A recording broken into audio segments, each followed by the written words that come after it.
Hi folks, how you doing? Let us take a look at the second game of this World Championship match between the defending world champion Vishy Anand from India and the young star, the contender from Norway, Magnus Carlsen. Today's games was more interesting and longer than yesterday's. Still not that aggressive, not that attacking and risky games where everybody is hoping and expecting for.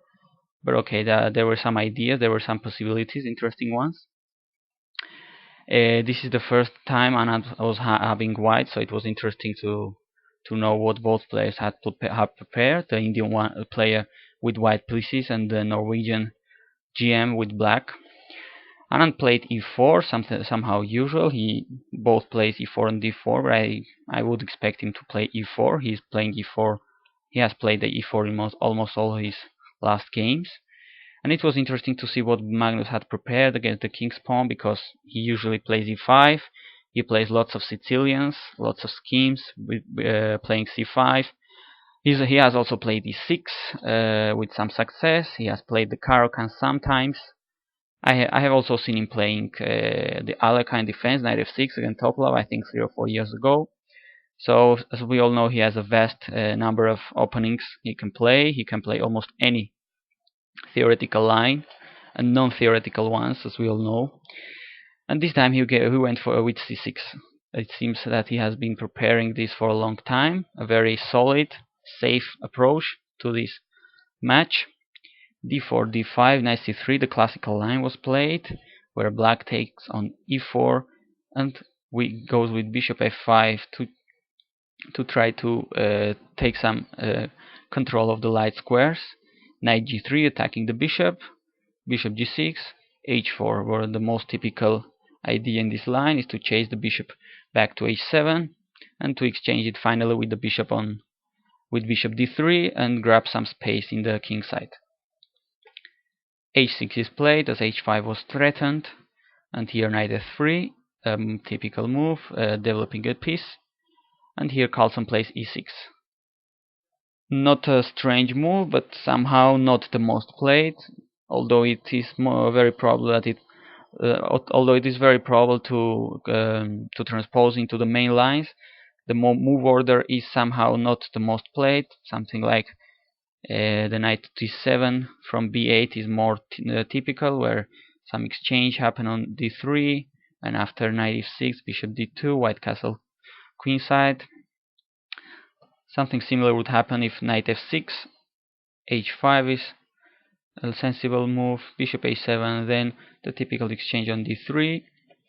But okay, the move order was a little bit different in this game. Magnus played e6, and Anand went with knight d5, a very logical move, threatening to take on g7 and cramping black's kingside pawn structure.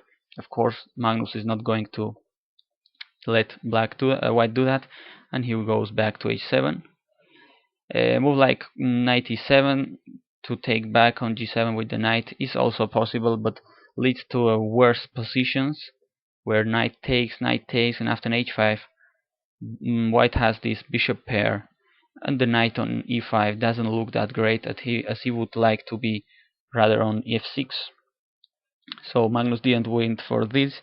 He went to h7 with the bishop d3, the typical exchange on d3, and now we have white having 3 developed pieces, both knights and the queen, and black has all his pieces on the bank rank. But thanks to his typical Caro-Kann or Slav pawn structure, pawns on d6 and e6, he's not letting white get into the center just for the moment. And well, he'll be most times in time to develop pieces and have a comfortable and safe position. So he goes to d7 with the knight, and Anand plays f4, securing the e5 point. It is very important to maintain control over e5, and maybe having the possibility to play a later f5, trying to attack, trying to open some lines, as the knight on g3 is also supporting that advance. And now Magnus plays, which could seem like a more or less strange move, bishop b4, but in fact it's a trick to make white play c3, as if he blocks the check with bishop. Black will take, and he will have a comfortable position. His comfortable position will be even more comfortable because as he has less space, he's willing to exchange pieces. So not that much pieces left on the board right now, and he will have a comfortable position after knight f6, queen playing somewhere, castling, and probably will have no much problems. Instead of bishop b4, something like knight to f6 was also logical. There, white would play bishop d2, bishop e7, taking a look at the h4 pawn maybe. Long castle, short castle, well, and black would be playing for something like c5, trying to challenge this pawn on d4, trying to challenge the center, and maybe exchange some pieces and have enough counterplay to neutralize this attack, this possible offensive and some initiative which white is going to have on the king side, thanks to his developed and active pieces. But okay, all this did not happen, also it was very logical and possible. Bishop b4 check, c3, and Magnus goes back to e7, taking a look at this h4 pawn. Probably white wasn't that concerned about it, because Anand played bishop d2. He had the possibility of playing maybe some attacking moves, but probably it wasn't that good as developing the bishop on d2. Something like knight to h5 might seem logical, attacking on g7. Here black would probably take with a check, and here a couple of possibilities. The more logical seems to be to block with g3, but black would go back to f6, control g7, and it's not sure why should have white some counterplay, some real compensation for the pawn, as black is staying more or less solid.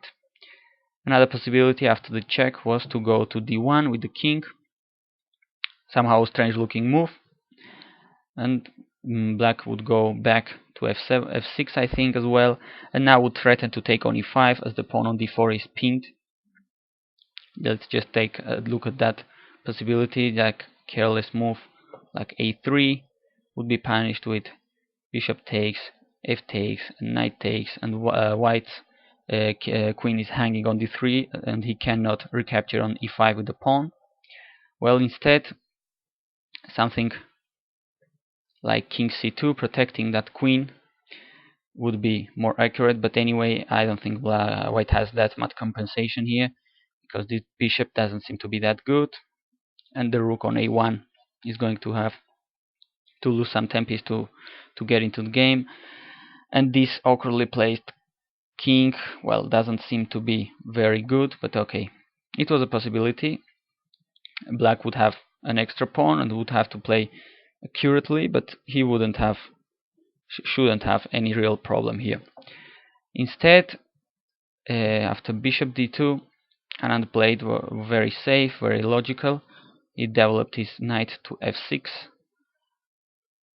White castled queenside, black castled short, and here white still have to be more or less careful, because a careless move like trying to open lines with a5 will still be punished with taking on e5, because the pawn is still pinned to the queen. So Anand went for some exchanges, moving the knight to e4, takes, and here Magnus took the knight on e5. Another possible move, I think it was to put the knight on f6, controlling some light squares, where black is more or less doing fine. Possible move could be maybe queen f3, trying to not to obstruct the bishop on d2, maybe play for something like g4, but black is in time to play queen d5, offering a queen exchange and targeting also a2. So, well, if white takes on d5, black will have no problem at all. We will take with maybe either pawn, something like c4, not letting black to take on a2, but the queen exchange is forced. And either way, white takes. I think black has a more or less okay position, not a very aggressive one, not too many options to win, but he's safe. This more or less rock solid position. There is not much to do for white, at least at this super GM level. Instead, Magnus took on e5, also a very logical move, and after taking on e5, he offered a queen exchange, which was accepted, and he will have an interesting position with a couple of pawn chains, white's one going from b2 to e5, and black having his pawn chain from f7 to d5. And it is clear that white is going to try to play on the king side, that he has more space here. His bishop is targeting there. His rooks are playing on the king side. And black is trying to do on the other way. He's going to play on the queen side, generate some counterplay, some activity here with his rooks and bishops, and also this couple of pawns, which we will see later. h5 was played, grabbing even more space on the king side. Magnus goes actively with b5, trying to generate some counterplay. Logical, but because it's, if white just sits there and if black sits there without doing anything, he will probably have some real trouble on the king side. He must try to play something like a minority attack to try to create some weakening moves here, trying to challenge this pawn majority of white here, similar to what white does in the Carlsen structures of the Queen's Gambit.